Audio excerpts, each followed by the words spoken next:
ama fama sami'tuhu yuraddidu al-aya yagamba nasalire emabega emyaka 30 ne Samuel yakonga ina aya jaddamu bwati asoma busumi bwati kironga asala nenga tamuli waka echo kibaida tardid fama sami'tu yuraddidu waka la tiyamuli yakonga agira bwati mu aya ngagira bwati kati yaga neziri nzirabanga wenda bakora kati bwe kuba kuwaseeka lunaku lwali badde lwa Bukhari sebe ki olozo lunaku lwe yafa Imam Bukhari tebalumanyi ne bogenda ku neti uyo wa kati no wafati Imam al-Bukhari kati bakuletera lwe yafa kati bakuletera Imam Bukhari lwe yafa kyogamba lunaku balwerabira tebasobola kukuza lunaku ebyo byali badde bimala baganda baffe okutegeera kye tugamba nti ffe tetuvumirira wadde okukkakkanya wadde okutyoboola wabula twagala kuzza abantu ku ddiini entuufu eteriimu nnaku za kukuza buli kaseera nabbi lwaki agamba la taj'alu qabri iida kabuli yange temugifuula nti mugenda ne mudda ekigambo iidi kwegamba nti buli mwezi ngenda ku kabuli ya nabbi buli mwaka ngenda ku kabuli ya nabbi buli nnaku z'omwezi nabbi agamba kabuli yange temugifuula ekifo ekyokugenda nga bwe mudda aganye kuyiye nabbi yatugamba Allah subhanahu wa ta'ala yatukyusizamu mu nnaku ebbiri ezaali Madina abantu ze baali bazanyiramu n'atuwa ennaku zaffe ebbiri ezayidi zeze ennaku ezigenda nga zidda naye kati mwesseeka wammwe buli yafa oba taata wammwe oba maama wammwe muteekawo omukolo muteekawo edduwa taata lwe yafa omukolo taata lwe yafa omukolo ogwo si mutuufu mukyamu gugwana kuyimirizibwa eri abasiraamu abalumirwa eddiini era ne wogenda ku fatawa z'abamanyi buli woobuuza bw'onoobuuza Sheikh Ibn Uthaymin ajja kugamba ogwo omukolo guli bid'a bw'onoobuuza Sheikh Ibn Baz ajja kugamba ogwo omukolo guli bid'a bw'onoogenda ku bamanyi abalala abakadde Ibn Taymiya eyagwogerako ajja kugamba ogwo omukolo guli bid'a Ibn al-Qayyim ajja kugamba ogwo omukolo guli muzuule kati abo bonna ba Ibn Qayyim ba Ibn Taymiya kyemugamba abo bonna sibaseeka abo sibaseeka omukolo gwa Ibn Taymiya bagukolerawa ogwa Ibn Qayyim bagukolerawa ye bannange bwe tunaggulawo emikolo gy'abamaseeka bamaseeka nga bakyafa bangi ennaku 365 tugenda ziwa bamaseeka zonna kuba abaseeka 365 olowooza bangi bajja kuwera baseeka 360 mwaba buli lunaku tuluwa esseeka tunaakola ddi olwo tulikola ddi olwaleero lwa Yasin oluddako lwa Kawunda oluddako lwa Sheikh Fadi oluddako lwa Humzata oluddako lwa Senzibairi Kayongo oluddako lwa Murtaza Kenya oluddako lwa Kamoga oluddako lwa Ndawula oluddako lwa Sidik Nasir Mbiru oluddako lwa Mazingo wa Yamani bannange abantu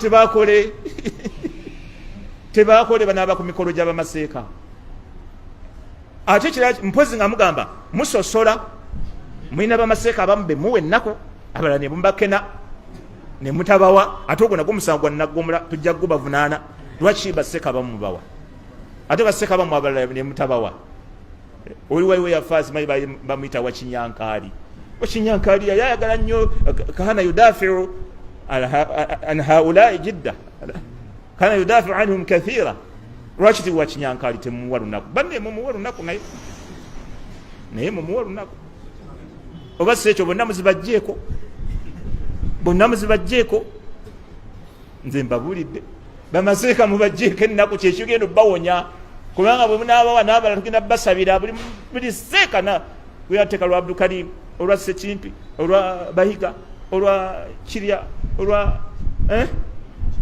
bonna abakigundu baseeka bonna tugenda bbawa ennaku bane Uganda tunaddayo okukola emirimu oba si ekyo lwaki mizaani ki gye mukozesa omuntu omuwa olunaku omulala ne mutamuwa tilka idhan qismatun dhiza muba mugabanya kwakwe kulyaza amaanyi n'olwekyo kitali ekyo emikolo gikole ki giveewo eyo ye sunna shi'tum am abaitum mwagala temwagala emikolo mifu egyo gy'okuŋŋaana olunaku seeka lwe yafa ne mwogera ebirungi bye era bamanyi abalaga Ibn Uthaymin yagamba lulimu n'ekizibu ekirala ekirimu tajdidul huzni wal buka okuzza obujja ennaku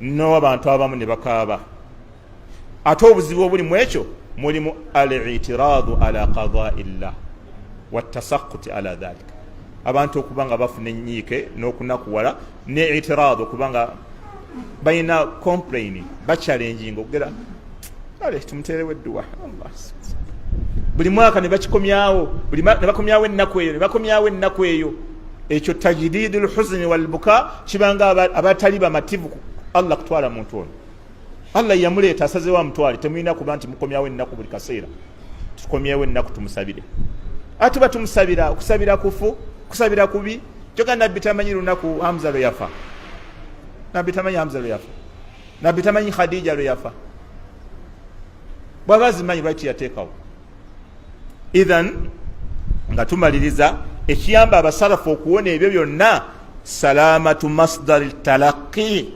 akakagamba ako okuba nti source we bajja byebakolerako nki namu source yaabwe namu nnyo yebawonya ebyo byonna emigozoobano okuwoza bali bwe bamukuwoza buli kaseera kuwoza ati wali wajja okuwulira ebyo ebigambo awoze wiiki namba awoze buli mawuledi awoze naye nga nze binayogedde byadekiriya nti kye tulina okukola either tujjewo ebyo ebintu kuba tebiriiko bwino oba si ekyo mukkirize nti mukola bikyamu ebijja obbavunaana ku lunaku lwa qiyama abamanyi bajja ku alkitaabu wassunna wa ijma'i salafi salihi waman tabi'ahum bi ihsani min alulamai era abamanyi bajja ku qur'ani ne sunna n'okwegatta kw'abasalafu waman tabi'ahum n'ababagoberera bi ihsanin ku bulungi bwe baaliko min alulamai mubamanyi almujtahidina al a'lam abakozi ki abanyiikivu al a'lam eki emunyenye wahiya atba'u tariqatihim wahiya ittiba'u tariqatihim era enkola yaabwe gye baliko bali mu kugoberera kubo lyabwe wa manhajihim nankola yaabwe wa fahamihim fi ddin abasalafu bwe balina bagoberera entegeera y'abaabakulembera gye baategeeramu eddiini bannange omuntu waakufuna enzikirize wallahi tagenda kutawanya mu nsi era kyobola abasalafu awasinga okubaawula n'abantu abalala omuntu omulala agenda n'aleeta aya mathala n'agamba waman ahsanu qawlan mimman daa ila Allah ani asinga ekigambo ekirungi okusinga omuntu akowoola abantu ng'abazze ewaani ewa Allah kati naga tulaba Allah aya egamba Allah yagamba nti omukowooze yasinga obulungi kati atali musalafu atali ku nkola y'abasalafu ye bw'aba agenda okuziika omufu ng'akkayo mu ntaana nga yaziina Allahu akbar Allahu akbar nga lwaki oyazinira mu ntaana waman ahsanu qawlan mimman daa ila Allah wa amila salih ani asinga obulungi okusinga omuntu akowoola abantu ng'abazze eri Allah akiraba ng'akka wansi mu kabuli ng'amusomera Yaasiini omufu bamutaddeyo okiraba abasalafu bo bakulinda awantu wamu ekyo kyokola ani yategeera bw'atyo mu baakulembera abalongoofu ani yakitegeera bw'atyo nti eyo aya etegeera kukka mu ntaana okiraba inna Allaha wa malaikata yusalluna ala nabi mu baakulembera abalongoofu ani yategeera nti eyo aya etegeera kuzimba kidaala kuteekayo birango bya mawuledi 14 Rabiul Awwal ani yategeera bw'atyo mu baakulembera nti eyo aya etegeera kulonda muceere ani yategeera bw'atyo okiraba والذين جاءوا من بعدهم يقولون ربنا اغفر لنا والإخواننا الذين سبقونا بالإيمان eyo aya tugamba okusabira abafu duwa 40 yiyo duwe yorutanga yiyo والذين جاءوا من بعدهم يقولون ربنا اغفر لنا basabira ababasooka bakulinda wano nti affe enkola yaffe tugoberera Qur'an ne sunna n'okwegatta kw'abamanyi abaakulembera n'abagoberezi baabwe mu bamanyi abanyiikivu nga tugendereramu ki wafahamihim fi ddiini tugoberera entegeera gye baategeeramu eddiini kati gwe buli lwoleeta ebintu ng'obitegeera gwe nga bw'oyagala ne basseekabo tugamba yentegeera ffe si gye tuliko ffe twagala aya mu Qur'an ne hadisi mu sunna za nabbi tugitegeere nga abaatukulembera abalongoofu bwe baakola ki bwe baagitegeera era bw'otegeera nga abaakulembera bwe baategeera fakadi sallamta nafsaka oba fakad aslamta oba omunye. Thaniya ekyokubinduza kituba tumaliriza nakyo tujja kumaliriza ku kyakusatu witiri wallahu yuhibbu lwitira. Ekyokubiri mu nkizo z'abasalafu ezibaawula ku bantu abalala ittisaalu sanadiha billahi ta'ala wa birasulihi. Aqida y'abasalafu ekijawula ku nzikiriza z'abalala kwe kubeera ng'enzikiriza y'abasalafu eno olujegere lwayo lutuukira ddala ku Allah subhanahu wa ta'ala n'omubaka sallallahu alaihi wasallam. Ittisaal sanadiha billahi ta'ala wa birasulihi, olujegere lw'abasalafu enzikiriza yaabwe lubayungira ddala ku nabbi waabwe ne Allah waabwe subhanahu wa ta'ala. Enzikiriza y'abasalafu terimu inqita' wano wakati wano, olujegere lwayo muttasila sanadi olujegere luyunga lutuuka. Sheikh aganti fahiya tarbitul muslim, fahiya enzikiriza tarbitul muslima mubasharatan billahi ta'ala, eyunga butereevu omukkiriza ku Allah we. Kyobola omusalafu mu nzikiriza ye tasobola kugamba gende wa Sheikh Abubakar Jibril akusomere, la ya akhi waqala rabbukum ud'uni. Olaba nzikiriza y'abasalafu ekuyunga butereevu kwani? Tebateekawo wano kayungirizi. Waliza be sheikh oyo, sheikh no mukulu oyo golaba seka asazze emyaka 40 seka yakwata ne Qur'an, seka tava Makka, wali wa Allah. Abasalafu enzikiriza yabwe terimu wano inqita', tebakukiriza kubeera na inqita' mu sanadi. Bo bagamba waqala rabbukum ud'uni, Allahumma yabagamba musabe astajibu lakum, njakola ki? Njabbanukula. Okiraba? Wa idha sa'alaka ibadi anni fa inni qaribun ujibu da'wata ad-da'i. Bwe bakubuuza abaddu bange ku binkwatako bagambe ani gwe babuuza? Nabbi Muhammad sallallahu alaihi wasallam. Allah mugamba abaddu bange baba bakubuuza ku binkwatako bagambe nze ndi kumpi nabo. Ujibu da'wata ad-da'i, nyanukula okusaba kw'omusabi yenna. Idha da'ani, bw'abeera ng'akoze ki? Ansabye. Nebyo Allah agamba nabbi yababibuulira abasiraamu. Nabbi yali badde agamba mujje mbategeeze Allah. Mwagala kumanya Allah? Mwagala duwaza? Mujje. Mujje. Naye Allah bagambe ndi kumpi. Enzikiriza y'abasalafu ekijawula ku nzikiriza z'abalala yotewa muwaatwa bantu kuyingira wakati wa muddu ne Allah we. Kibayita ittisaalu sanadi olujegere lwabwe abasalafu bakutuusa bwa Allah. Tebagala kuga nti weesabire ya akhi, weesabire mubudde bwe buti baina al adhan wal iqama, weesabire obudde bw'ekiro, weesabire Allah. Kola bwoti, tebagala gamba nti bobbo.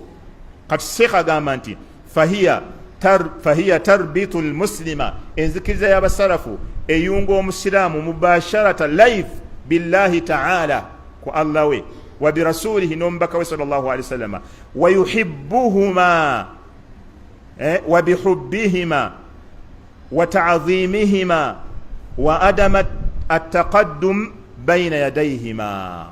Enzikiriza y'abasalafu eyunga omuntu ku Allah n'omubaka, n'okubeera nga omuddu ayagala Allah n'omubaka, n'okubeera nga agulumiza Allah n'omubaka. Wa adama at-taqaddumu bayna yadayhima, n'obuteeyitiriza kukulembera Allah na mubaka, kubanga teri muntu yeeyitirizanga mu nabbidaa. Wallahi abasajja beeyitiriza Allah n'omubaka eva bababeera gwengoseka musibu.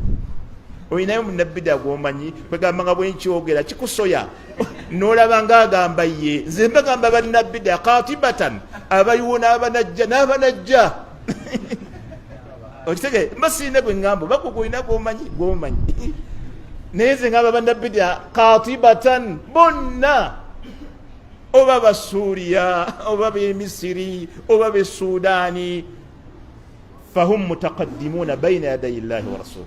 Allah n'omubaka eva bababeera mu maaso. Kankulage naawe kyangu nnyo. Nabbi sallallahu alaihi wasallama bwe tuba tuziika omufu, ku mulembe gwe baaziikanga nga tebateekawo maloboozi gonna, nga batwala abantu kasirisi. Okiraba? Kati ate ba abantu abazuula mu ddiini bwe baba batwala omufu, la ilaha illallah la ilaha illallah la ilaha illallah muhammadu rasulullah la ilaha illallah.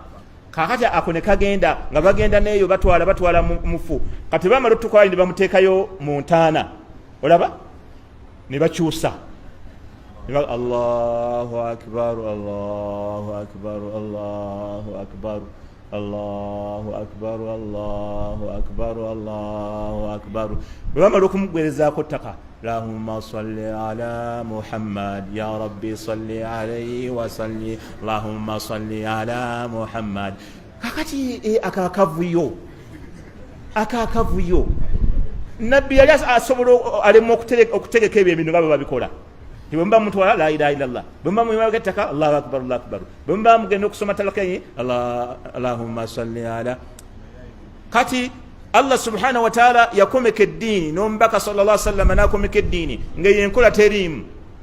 Kati bana baba zuula mu ddiini bagamba Allah n'omubaka naye ensonga eno kantu kano kabulamu tutwale omufu bali bannaffe batwala bagira bwe bati ffe tutwale butwazi. Kati batuuka okuyiwayo ettaka, omuziisa omukulu oba kaadhi oba ani bamuwa ekitiiyo n'ayoola ettaka, olubatu olusooka naga minha khalaqnakum wa fiha nu'idukum wa minha nukhrijukum taratan ukhra. bwe batyo bakola ng'ayiwayo waati. Kati nabbi sallallahu alaihi wasallam yali omuziisa omukulu ku mulembe gwe, kyogamba eyo aya yakise ku gwe ogitegedde osinga nabbi ye teyagitegeera nti egamba minha khalaqnakum alhathwatu lula wa fiha nu'idukum alhathwatu thaniya wa minha nukhrijukum taratan ukhra alhathwatu athalitha. Nabbi teyakikola. Naye kati bo bwe bakola, kati ekyo bayita attaqaddumu bayna yadayi llahi wa rasul, Allah okumubeera mu maaso. Kuba kati golaba naye Allah kati eno ayo olabira ddala gwenyini gwotugamba muttaka muwabajja ate mubazza ate mugenda obajja omulundi omulala. Kati Allah kino ekintu ekikola wano nga tuziika naye Allah kati owabula Allah n'omubaka. Buli kyonna kyolaba ekiteeke mu ddiini nga nabbi teyakyogera era teyakiragira istidraak tastadriku, olaba nti tastadriku ma faatahuma, ojjuliza ekyabayitako. Kyayitako ani? Kyayitako Allah ne nabbi. Fatastadriku alayhima, nojjuliriza naga ate Allah agamba ya ayuha alladhina amanu la tuqaddimu bayna yadayi llahi wa rasul. Abange mwabakiriza tekageza ne kabataana ne mubeera Allah mu maaso n'omubaka, temukulembera Allah namubaka. Allah bagamba tukome wano, ffe tulina kubeera eno, tukoma wano. Nabbi wagambye sallallahu alaihi wasallam. Kati Sheikh agambye nti enzikiriza y'abasalafu esomesa abantu okuwa Allah ekitiibwa, okwagala Allah n'omubaka, n'okubeera nga tebageza ne beetantala ne babeera Allah n'omubaka mu maaso. Kubanga buli lw'oteeka mu ddiini Allah kyataateekamu, mubaka kyataalagira oba omuli mu maaso. Allah agamba alyawma akmaltu lakum dinakum wa atmamtu alaykum ni'mati wa raditu lakum al-islam diina. Nabbi sallallahu alaihi wasallam ganti ma taraktu shay'an yuqarribukum ila Allah wa yub'idukum anin nar, yuqarribukum ila Allah wa yub'idukum anin nar illa wa qad amartukum bihi.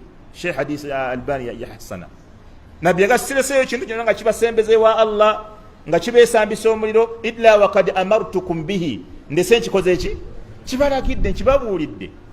Kati ate gwe oteekawo enkola nabbi gy'ataatubuulira, kitegeeza tastadriku alayhi, nabbi omukwata ensobi.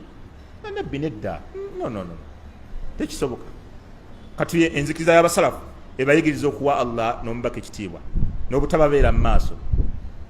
Dhalika li anna man ba'aha, kubanga yensibuko yaki almanbaa yensibuko ya akida yaabwe, manbaa yaabwe alkitaabu wassunna, Allah nambaka yensibuko yaabwe. Ensonga ki bo tebasobola kusukkawo. Qala Allahu, Allah yagamba lianna man ba'aha qala Allahu qala rasulu, kubanga ensibuko y'ebikolwa byabwe n'ebigambo byabwe manba'u ensibuko yabyo qala Allahu qala rasuluhu, ye source ye manba'u ensibuko, ebigambo byabwe Allah agamba, omubaka agamba.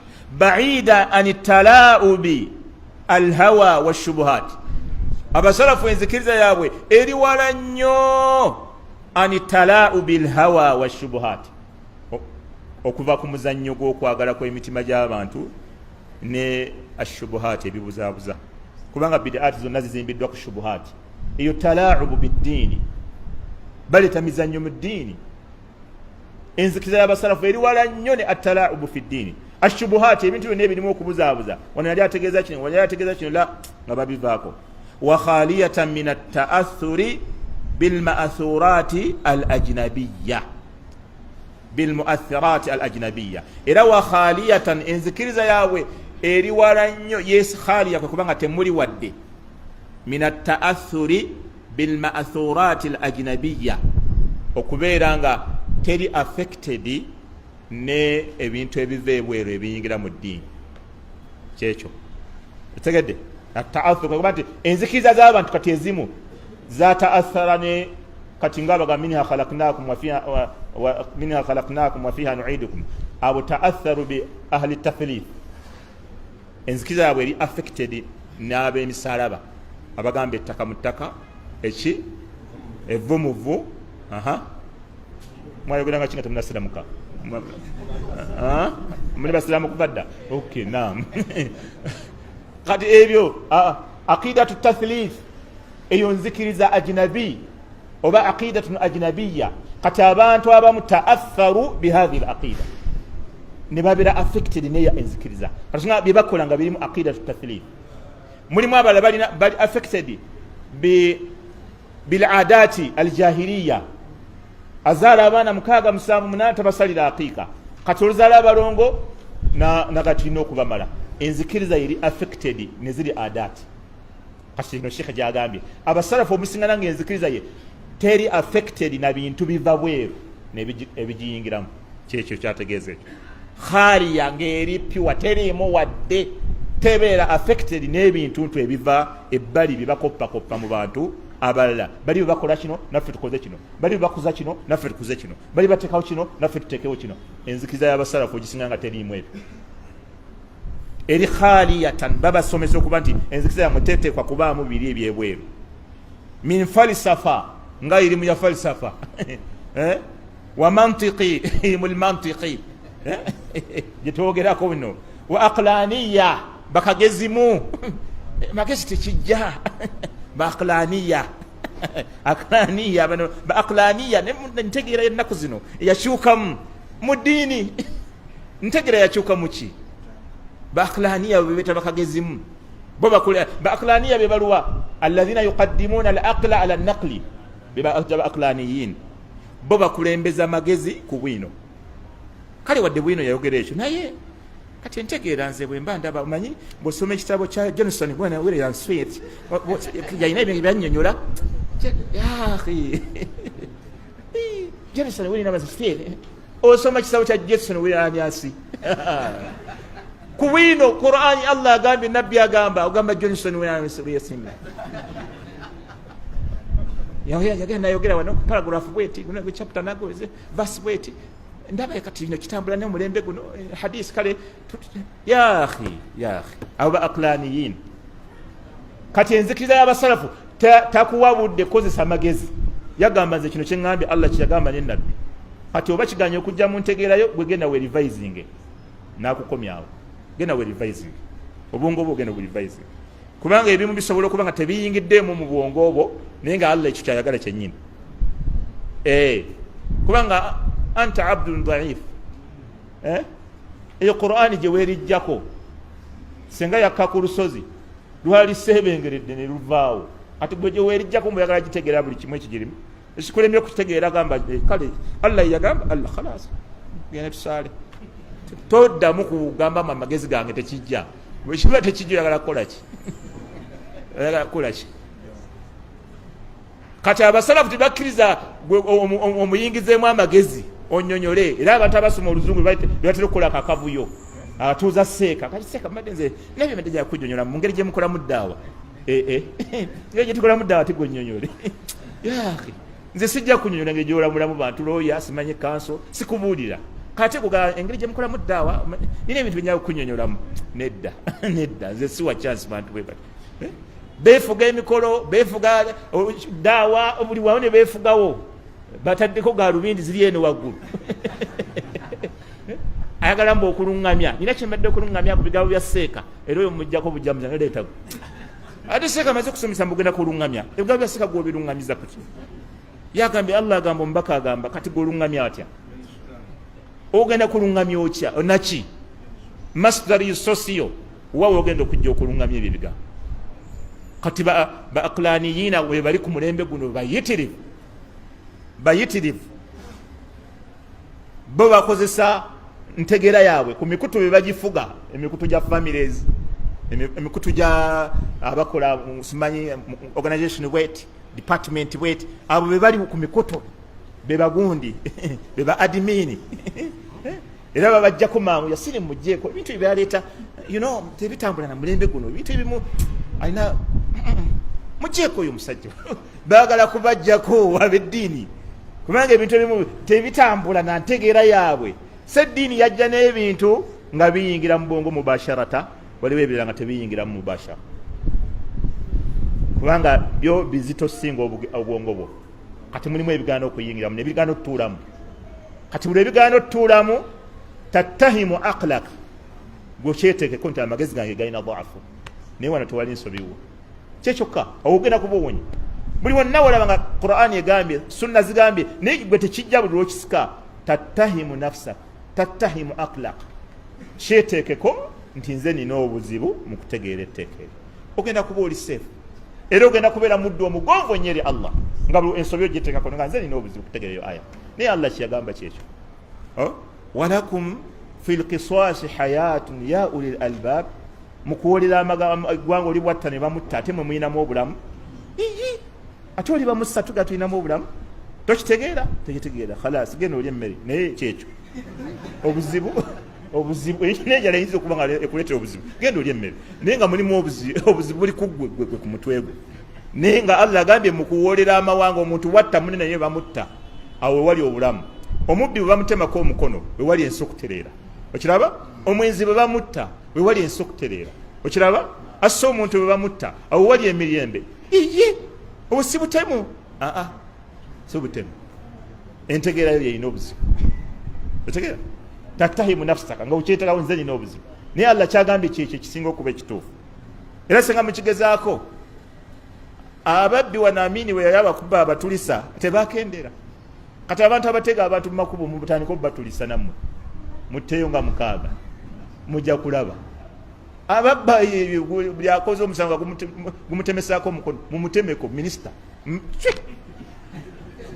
bagee minisita wa gundi wa finance ate alina omukono bamutemye baministers abalala bagenda kutereeza fayiro ripooti buli kimu kigenda kubeera taratibu omubalirizi wa gavumenti tagenda kudde kutawaana abantu bonna nga samwana wata mukama wange papula zizino omwaka oguwedde nga zonna swafi awurakum swafiya ati minister of finance bamugyeko omukono ate byazzeemu nebibula omulundi omulala tebamutemako n'ogwokubiri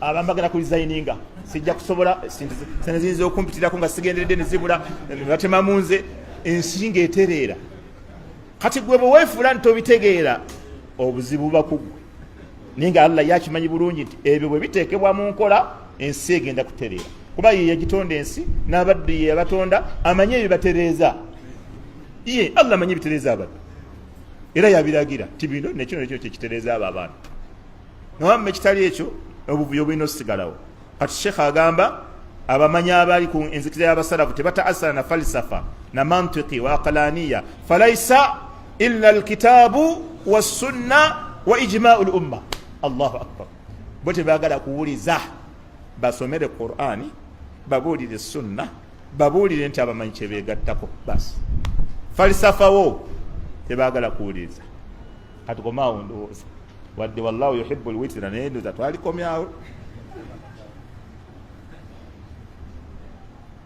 okitegeera mukanda wange. Thalitha, akokusatu mu nkizo y'enzikiza y'abasalafu sekondaba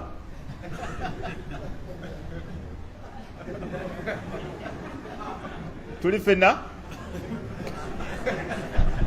Thalitha, eno kino kyemmaliza nakyo tujjako amasanyalaze. Thalitha, ekyokusatu mu nzikiriza abasalafu kye balina ekyebbeeyi, shi'aruha, akida yaabwe shi'aru yeshi bendera yaabwe oba akabonero kaabwe kobawulira, ataslimu tammu lillahi ta'ala wa lirasulihi, okuba nti balina okukkiriza okujjudde eri Allah n'omubaka, tebalinamu wadde akakunkuna, balina ataslimu ntama.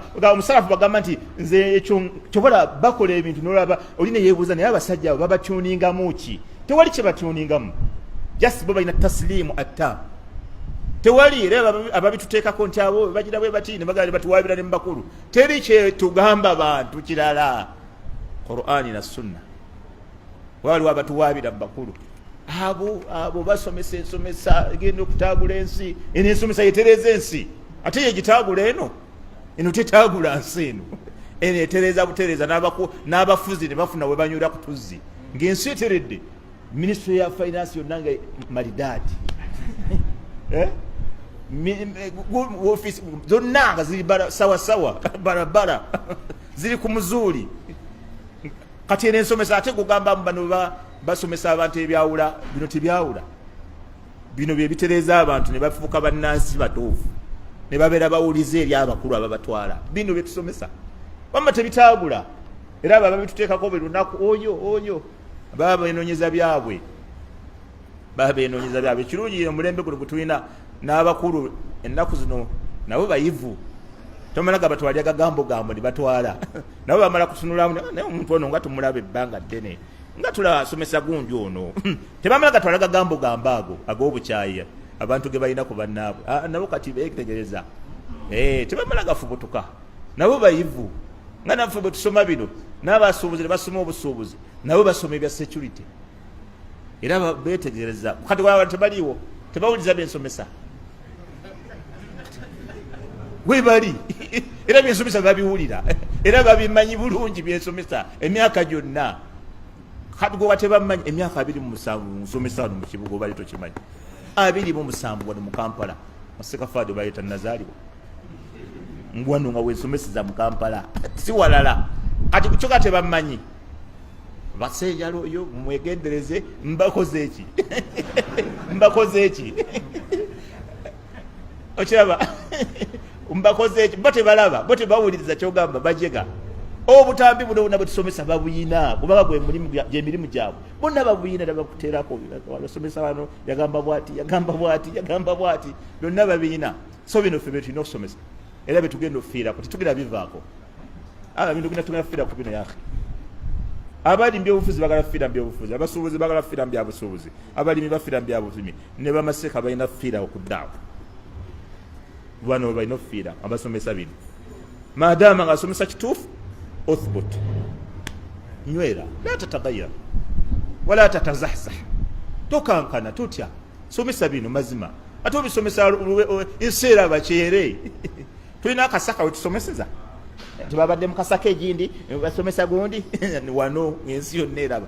Otobiraba gwama musebe abibaterayo ne ku TV naddamu n'abibajjukiza nti yayogedde bwe biti. Kati abo nabo njagadde mbaweyo kaddoozi ako katonotono nga ngenderedde, mbadde mbagamba ngenderedde, togaza mbadde nsaaga. Idhan abasalafu bano manhaji yaabwe eyimiridde kuki? Kuba nti bo balina taslimu attamu, bo bagamba ekintu bakkiriza olukkiriza olutasigalamu wadde akawalira. Kyekyo bakozesa eddiini yaabwe nga bajagala, kubanga bategedde Allah waabwe agambye, nabbi waabwe agambye, yamtathiruna fawra, bateeka mu nkola mangu nnyo. Okiraba, lillahi wa rasuli fi kulli sagirin wa kabir, fi kulli sagiratin wa kabirati, oba kinene oba kitono abasalafu bo babikola. wa ala tasdiqi aljazim nokukakasa okunywevu waliqirari nokunywezaawo alkamili okujjuvu biahkamiha amateeka g'eshariya ag'enzikiriza yaabwe lianna alimana bilghaibi kubanga okukkiriza ebitalabwako asasuhu taslimu lillah omusingi gw'okukkiriza ebitalabwako kukkiriza kujemulukukira Allah tabaraka wa taala wa lirasuli nabbaka we fi amrihima wa nahyihima mu bibalagira ne mu byabaziyiza banika tukoma barakallahu fikum wa jazakumullahu khaira ezo nkizo za nzikiriza eyabaki ziri zaali nkizo za manhaj eyabasala ate zino nkizo za nzikiriza yaabwe enzikiriza yaabwe yebapushinga ku buli kyolaba wano era zino zenkizo ezibafuula ab'enjawulo ku bibinja ebirala byonna neolabanga banki naye nga bano batono naye nga bano banywevu singa bali kiki ekibatuuninga bayina zino enkizo ezisimbula mu Qur'an ne Sunna. Barakallahu fikum wa jazakumullahu khaira. Wassalamu alaikum warahmatullahi wabarakatuh.